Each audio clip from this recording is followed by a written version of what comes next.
Hello everyone, in this video I am going to explain Elizabethan Age. Elizabethan Age started from 1558 and ended in 1603. It is the time when Queen Elizabeth ascended the throne. The question is, why Elizabethan Age is called the Golden Age? Queen Elizabeth had a divine personality and she was accepted by everyone as a divine lady. She had the unique kind of personality. Queen Elizabeth's personal teacher, Roger Aschem, has been celebrated. In her timing, Queen Elizabeth was a diplomat.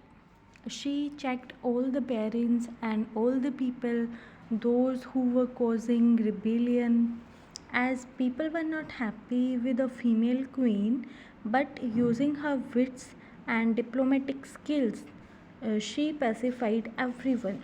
Then she established a social and political stability. She introduced common prayer, uh, book supporting England as mother nation. In England, people are the kings. They were supporting one religion. For example, a few kings supported Catholicism, while others supported prostate. But when Queen Elizabeth became the queen, she started supporting the religion which was called the Anglicanism, or a kind of religion that was related to England. Means she believed that we should love our nation first. Mother Britannica, or the Lady Britannia, represent Britain, and she filled everyone with the feelings of patriotism. Elizabeth launched Act of Patronship. Act of Patronship was the act in which all the courtiers, ministers, and rich people were told to be the patron or guardian of the poets, writers, and dramatists. In this age, they discovered India and America.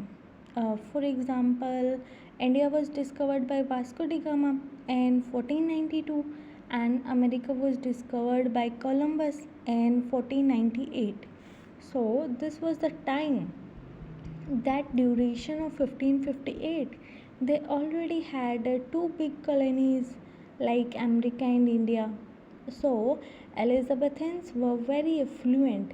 They had lot of raw material, resources, big patch of land. All these Elizabethan, they become very rich, and Elizabeth promoted sea expedition.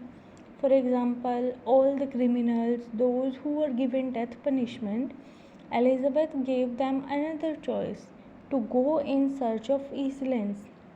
If these people found any island, they were made the governor of that island, and they were supposed to pay taxes to the mother nation England. So this is how everyone become involved in the affluency of English culture. England became abundant in everything and become very super rich. In 1572, Lord Leicester he requested Queen Elizabeth to allow him to open private theatres. She gave him permission and gifted him her personal actors, were famously called Queen's Men. Then Lord Leicester opened theatre in 1576. This was the first theatre in private sector. It was called theatre, and the actors, those were gifted to Lord Leicester, they were called King's Men. Elizabeth became very affluent. The King of Spain, Philip II, he requested Elizabeth to marry her, but she realized that this marriage will accept the domination of Spanish king on England. Means it was the dangerous thing to the independence of English sovereignty. She denied, and this made Philip II furious, and he attacked England in 1588, which is called Battle of Spanish Armada. Here it was very much obvious that Spanish people will defeat England as Amanda means uh, invincible. It was a navy fleet which was very strong and England's defeat was sure. One evening, on the third day of the war, Queen Elizabeth herself went on the deck and addressed her army, telling that she is there to fight with them as a sister, daughter of Mother Nation, not as a queen. And she said, I will fight with my brothers side by side as a daughter of England. Then she said a very special line: God is in heaven, and by the evening, victory will be ours. Then a sudden storm in the same evening, a tempest appeared, and whole Spanish Armada got destroyed. People started believing that Elizabeth is a divine lady. She appears to them as duty. This incident has been used by Lord Byron in his work and his famous work, There is a Pleasure in Pathless World. He says where his Spanish Amanda, which was swept away by the strong wind. So earlier, people had no idea that it is a geographical condition and a part of oceanography is called El Nino effect. They didn't know that the cyclone was caused by El Nino effect. They believed that Elizabeth is a divine lady and she caused the storm to save the people of England. This is how Elizabeth established a good structure, act of patronship, gave rights to the poets, and gave time to the poets to be a free poet. As their jobs were secured, they started getting pension. This is the reason that Elizabethan age became the golden age. Spenser has been celebrated by Charles Lamb as poet's poet. This beautiful time has been described by Milton in a beautiful way. Milton says, we suddenly see England as a strong nation rising herself from a long sleep, like a strong man shaking her invincible locks. Here he says that England was a giant who were shackled, but he woke up and broke up all the shackles and started playing with the invincible lock. There is a first writer of Elizabethan writing, which is Edmund Spenser. His time from 1552 to 1599.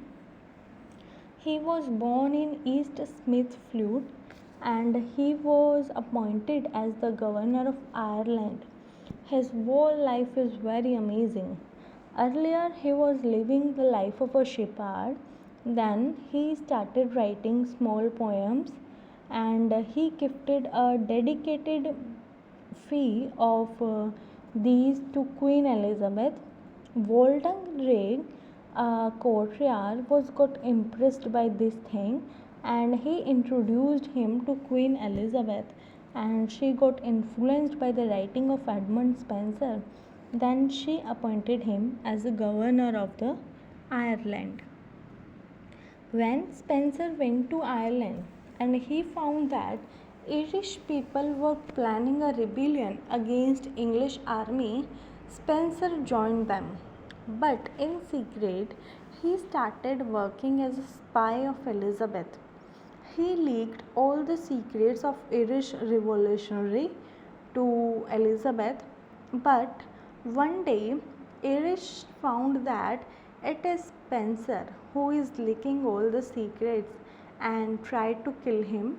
They burned the fort of Coleman uh, in place of Spencer, and it is believed that one of sons of Spencer and few books of Fairy Queenie got destroyed by fire. Spencer ran away. While he was on his way to reach England, the Irish leaders realized that Spencer must have leaked all our documents, and they found that Irish people were not in the condition to fight against English army as their secrets were already leaked. They decided to surrender. They had a meeting with Elizabeth and they put a condition. They said, "We Irish people surrender to you, but we want Spencer back. He was a traitor and deceived us." Queen Elizabeth, being a great king, she knew this one for all for one. She knew that sacrificing the Spencer will save lots of lives. She argued on this, and after that she agreed on this. And Irish army started chasing Spencer and also being chased by English army. He went into hiding, where he died in want of bread. It is a famous quote by Ben Jonson: "Spencer did for want of bread." Spencer was born poor, he lived poor, and died poor. Charles Lamb said him poet's poet, and Thomas Nash said him heavenly Spencer. After that, a question arises: what is Alexandrine? The last ninth line of Spenser's stanza A B A B B C B C C. Alexander Pope called the last line iambic hexameter is serpentine. Now let's see the works of Edmund Spenser. The first work is Shepherd's Calendar. It is simply an imitation of Virgil's Aeschylus. Aeschylus are also called pastorals and also called bucolic. It means poems sung by the shepherd dealing with the lives of villagers, rusting scenario, rural surroundings. This work, Shepherd's Calendar, got published in 1579 and it is dedicated to Philip Sidney. It is written in the pastoral tradition of theorist and first writer of Aeschylus and Aeschylus of Virgil. Theocritus, a Roman writer, influenced Spenser. Here a girl, Elisa. She represents Queen Elizabeth. She is the head of a farmhouse where there are 12 shepherds and they keep on singing 12 different songs talking about 12 different seasons. It is believed that it was inspired by the lady called Countess of Pembroke, which is also believed the sister of Philip Sidney. Here we have 12 eclogues. They deal with the theme like corruption of church, shattered love for Roseland, Spencer's own love for Roseland, then praise of Queen Elizabeth about rustic life, and they also deal with the unhappy love stories of calling love for Roseland. Spencer, he accepted that Aristotelian idea of virtue was the base of ideal virtues portraying in Fairy Queenie. The best allegory which Spencer has written is Fairy Queenie.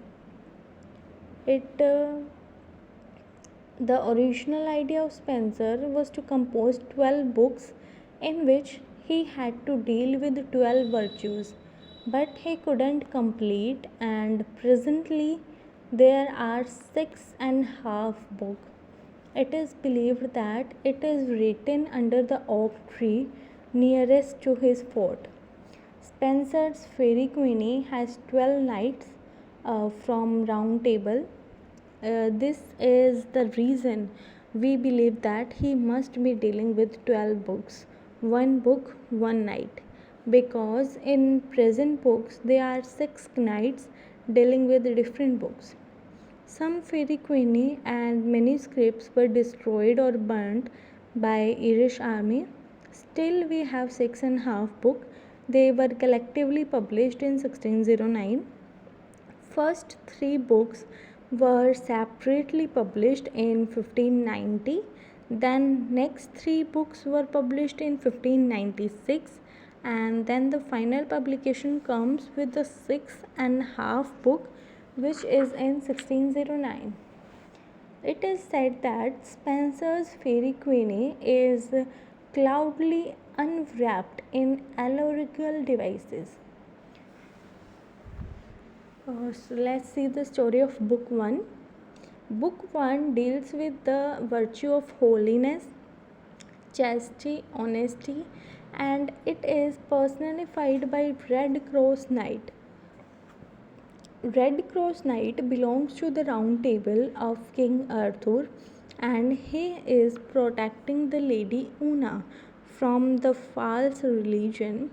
He is deceiving others and protecting Una, because Una is the real religion and others are deceived. Una stands for Queen Elizabeth. Knight is saving Una from the dragon error. The story of book 2 deals with attitude, virtue of promise, and the hero from the Round Table is Sir Gawain. Villain is Acrisia. Book 3, it deals with the virtue of chastity. It is personified by Lady Britomatrice. Book 4 deals with the virtue of friendship and personified by two knights, Sir Theoland and Sir Campbell. Book 5, it deals with the virtue of justice and personified by Sir Anger. Book 6 deals with virtue of courtesy and personified by Sir Calidor. Book 7 deals with the virtue of consistency, but here is no knight as this book is incomplete. Most of the examples have been taken or inspired by Walter Raleigh. In Arthurian legend, there were 12 knights representing 12 different virtues. Spenser has used these virtues to develop his concept of the book. In short, we have holiness, attitude, chastity, friendship, justice, and courtesy. When Fairy Queen got published, here King Arthur is the hero. He appears in all the books, but he doesn't play a very important role. He is just pervading figure who appears to help every character in every book. King Arthur is the mythological hero, ideal king in Christian history. King Arthur, when he married his wife, he was given a dowry gift, which was Round Table. Other works of Spenser's are: Spenser has written Epithalamium. It was published in 1595. These were the wedding songs, and most of the wedding songs written by Thavi husband. In this time, there was a tradition of wedding songs written by the husbands to give their wives at first night. So, Spenser has written the Epithalamium to celebrate his marriage with Elizabeth Boyle. Epithalamium should be written by husband, but prothalamius can be written by everyone who want to write. They can write. Stephen Spender, a postmodern writer, has written a poetry on Spenser whose title is Spenser's Oak. The next work of Spenser is Immortal, which was published in 1594. It is a sonnet collection. Spenser has written 89 sequences of love sonnet dealing with his own love story, talking with ideal love, and he has given the beautiful description of rural surroundings and local life of England. The next work is Astrophel, which was published in 1595. It is an elegy on the death of Philip Sidney. It is a pastoral elegy. The next work is Callan Cloud Come Home Again. He celebrated his arrival to Ireland as Calling Cloud Comes Home Again. Calling Cloud is a symbolic represent in Edmund Spenser Idle Imagination of Shepherd. The next work is The Vision of the State of Ireland. It was published in 1596. It is the only prose work written by Spenser. This is the secret document that was leaked by him to trouble Irish revolutionaries. The next work we have of long poems. The first long poem is Mother Hubbard's Day, which is published in 1579. It is a version which is dealing with the Mother Hubbard mythology. This tale has reference of an ape, and a poem has allegorical message, overreaching theme in search of political reform. This poem has a message for politicians, especially for Lord Burghley. The next work we have Daffodil. It is an elegy written on the death of Douglas Howard. The next we have Running of Time, Tears of Muses. It is long and lyric. The next is Virgin's Net. Spenser, with all his lyric qualities, is not taken as a moral reformer. That is why C.S. Lewis called that Spenser is not the greatest sonneters.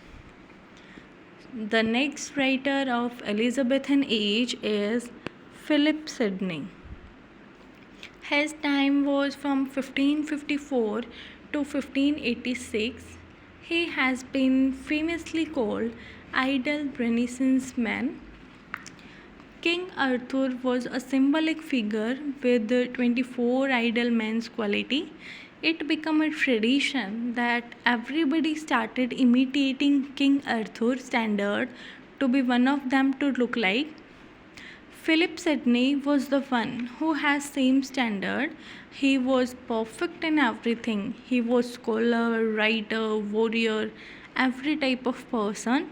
It is believed that Elizabeth herself was in love with Philip Sidney, but he secretly married Elizabeth's lady attendant, and this is how Elizabeth got annoyed of him.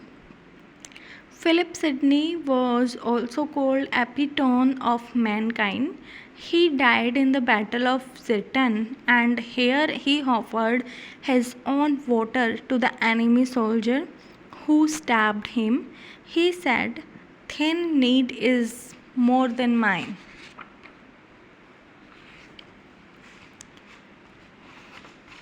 His famous work is Arcadia. It is the pastoral prose romance. It was written in 1580 and published in 1590. Arcadia is also called the Countess of Pembroke's Arcadia. It is written on the request of Philip Sidney, a widow sister Piccola Mirabel. Arcadia is divided in two parts, Old Arcadia and New Arcadia. Old Arcadia got expanded and revised by Philip Sidney himself and become a New Arcadia. It has some tragic scenes, but it is not a tragedy. Few scholars believe that Sidney's sister is not Piccola Mabel, it is Mary Herbert. Arcadia deals with mob issues, cross dressings, politics, violence, and love triangles. It is a kind of tragic comedy. The name of the Duke of Arcadia is Basilius. Sidney called a poet a maker, so he uses the word wits for poets. His next work is Astrophil and Strela, which is published in 1580 or 1581.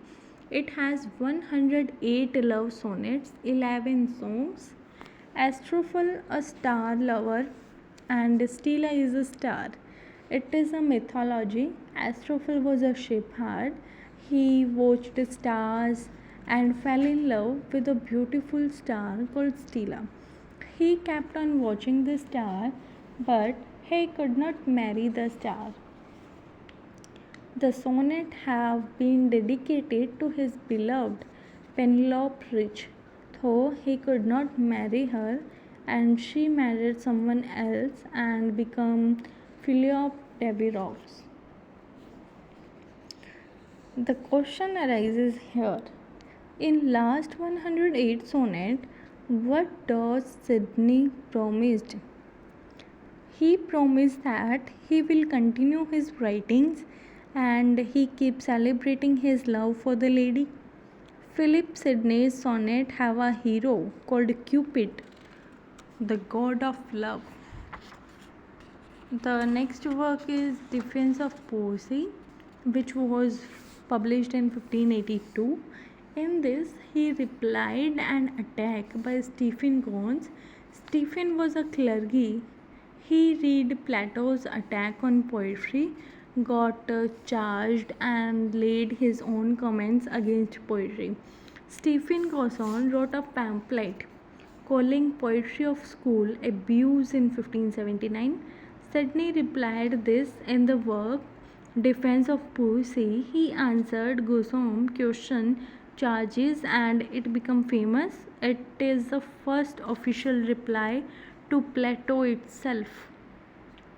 Gosm said that poetry is mother of lies. Poetry makes us immoral. Poetry makes us effeminate. It evokes our emotion and makes us weak.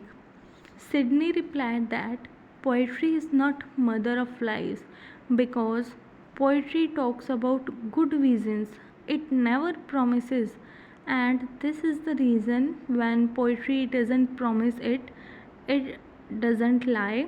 It talks about good future. Plato banned flute in his Idle Republic. Plato accepted two kinds of poetry, hymn to God and panegyric to famous man. Sidney replied poetry is not immoral, but Goose said poetry is immoral. For example, the tragic poetry. They give you the message that if you are a good man, you become a subject of tragedy. So, gradually, when you keep reading tragic poetries, you start realizing being good is against you. Sidney said no. This gives a message that though being good, you get punished, but the bad also get punished. Gosm said poetry invokes emotion and make you weak. Sidney said poetry invokes emotions and makes you strong also. After that, Gozes said that poetry makes you feminine, but Sidney said poetry makes you tough. It gives you cause to stand for and to fight for. Sidney became the first critic who criticized Plato's thoughts about poetry. His next work is Samuel Daniel. The next writer is Samuel Daniel, whose time period is 1562 to 1619, and his first work is Delia, which was published in 1592. Delia has 27 sonnets. Without the permission of Samuel Daniel, Philip Sidney used in Astrophel and Stella. It is the sonnet collection. It is related to Astrophel and Stella because Delia is certainly Sidney's sister Mary. It is believed that Samuel Daniel has written the sonnet sequence dealing with the Sidney's sister Mary Herbert, Countess of Pembroke. Daniel's Delia sonnet sequence have been related to Shakespeare's sonnet because there are certain similarities in sonnet pattern. In certain sonnets, he has imitated Waite's love sonnet style, and it deals with Petrarch's love relation with his beloved Laura, Petrarch's ideal woman, Laura. The next writer we have Christopher Marlowe.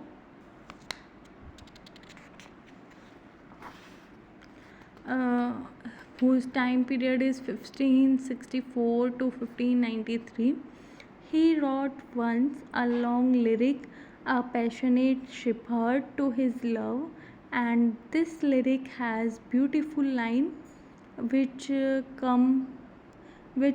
come live with me and be my love. This poem was replied by Walter Lake in the form of another poem, Nymph Replied to the Shepherd.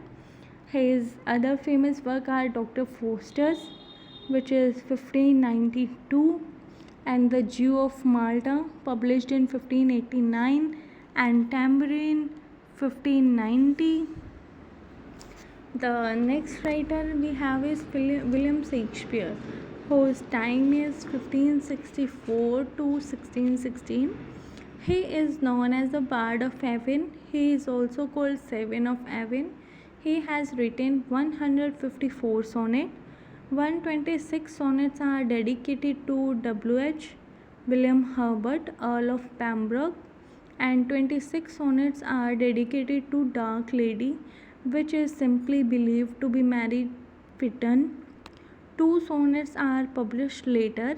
They are called Lost Sonnets by Shakespeare. They were published in a magazine called Passionate Pilgrim, edited by William Jaggard. These sonnets are called When My Love Swears.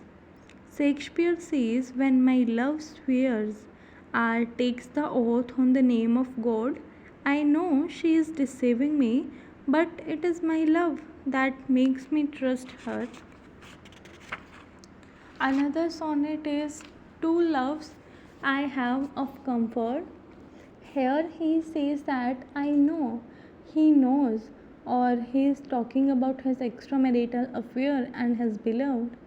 After that, two long poem, Venus and Aeneas, which is a love poem, and Lap of Lucretia, which is written in rhyme royal. All the sonnets by William Shakespeare got published in 1609 by Thomas Thorpe. So that's all about today's session. In next section, we see the starting of drama. Here we talk about Shakespeare and other university wits in very detail. So thank you so much for listening so carefully. Wait until the next video come.